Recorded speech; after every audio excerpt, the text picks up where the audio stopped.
Bismillahirrahmanirrahim. Dear viewers and students, Assalamu alaikum. I am Faisal with a new topic, that is classification of dentoalveolar injuries. Classification of dentoalveolar injuries. Many systems are used for the description of dentoalveolar injuries, all of which have advantages and disadvantages. A relatively simple yet useful classification was presented by Sanders et al. The method is based entirely on a description of the injuries sustained during the traumatic episodes, describing the tooth structure involved, the type of displacement, and the direction of the crown and root fracture.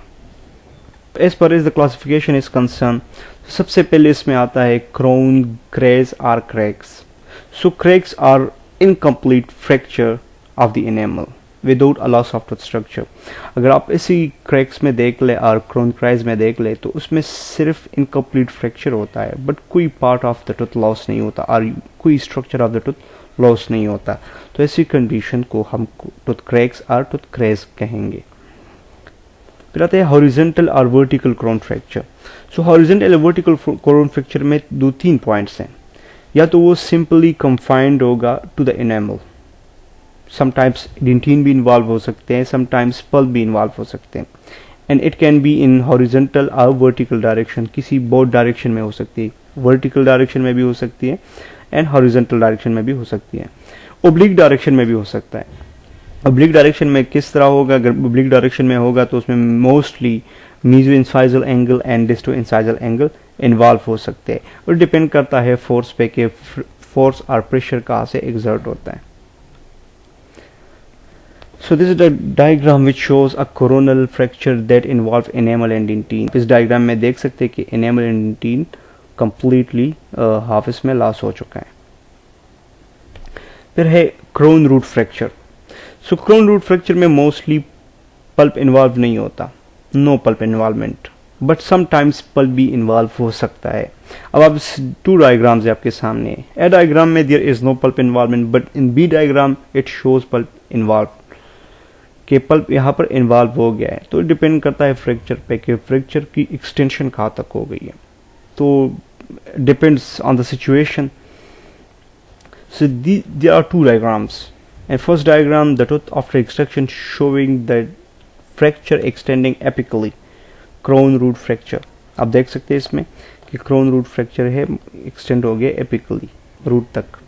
And second one is crown root fracture in premolar. आप इसमें देख सकते हैं कि crown root fracture हो गए.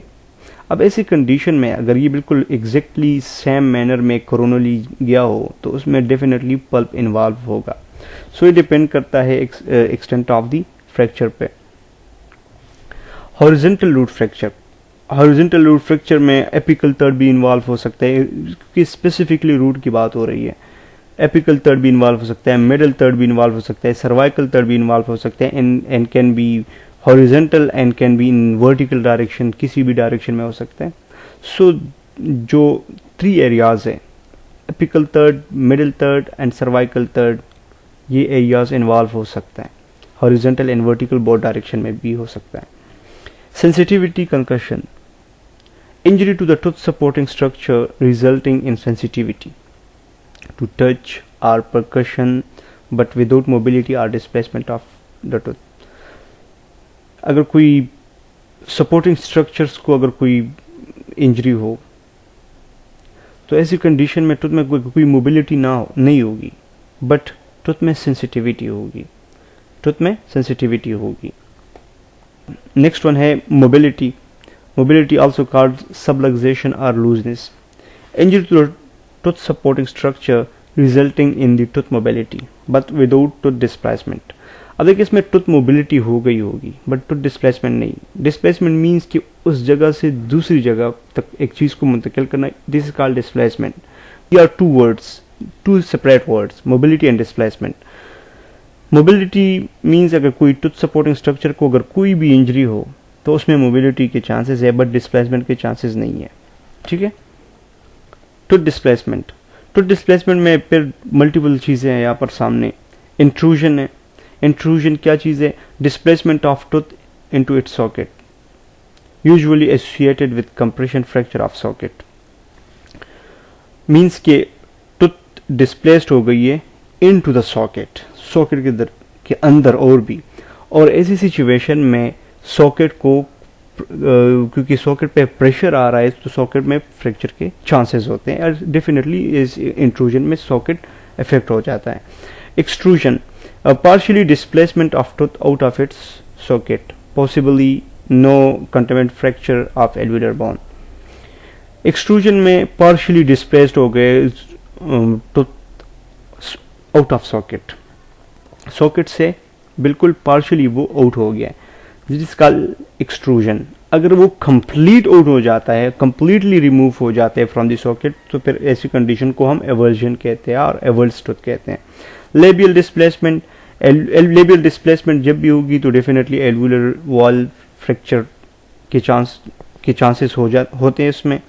Labial displacement, सो labial displacement में definitely alveolar wall fracture होती है। लिंगुअल में भी same like alveolar wall fracture होती है, क्योंकि जब वॉल की फ्रैक्चर हो जाती है तो रेजिस्टेंस नहीं होती, डिस्प्लेस हो जाती है अपनी पोजीशन से।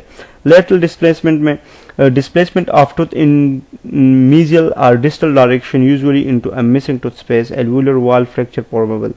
इसमें भी एल्वुलर वॉल की फ्रैक्चर हो जाती है, बट अगर कोई स्पेस हो टूथ को तो टूथ मूव कर जाता है, डिस्प्लेस हो जाते हैं from its own position to the another position जहां पर कोई टूथ नहीं होता। Radiographs of extruded tooth before and after repositioning and stabilization with acid etch composite techniques। अब आप देख रहे हैं कि यहाँ पर डिस्प्लेसमेंट हो गई है पार्शियली, अब इसमें देख रहे हैं पार्शियली डिस्प्लेसमेंट हो गई है, तो इसी कंडीशन में इंट्रूजन एंड एक्सट्रूजन हो गई है यहाँ पर, तो उसको फिक्स किया जाता है, रिपोजिशन किया जाता है, इसके बाद फिर स्टेबलाइज किया जाता है by use of acid H. पहले इसको रिपोजिशन करते हैं, अपनी पोजीशन में ले जाते हैं, देखें अपनी पोजीशन में ले जाते हैं, फिर एसिड एच कंपोजिट टेक्निक के साथ उसको लाइक आप ये कह सकते हैं स्प्लिंटिंग के जरिए उसको फिक्स करते हैं कि वो अपनी जगह पर स्टेबलाइज रहे और उधर प्रॉपरली हीलिंग हो।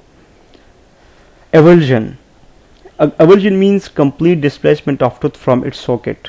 It may be associated with alveolar wall fracture. Tooth completely remove हो जाता है from the socket and इसमें भी alveolar wall fracture के chances होते हैं। Alveolar process fracture, fracture of the alveolar bone in the presence or absence of a tooth or teeth. No matter tooth हो या ना हो, but alveolar wall की fracture or you can say alveolar bone की fracture को हम alveolar fracture कहते हैं। Thank you dear viewers and students, that was a session about classification of dentoalveolar injuries.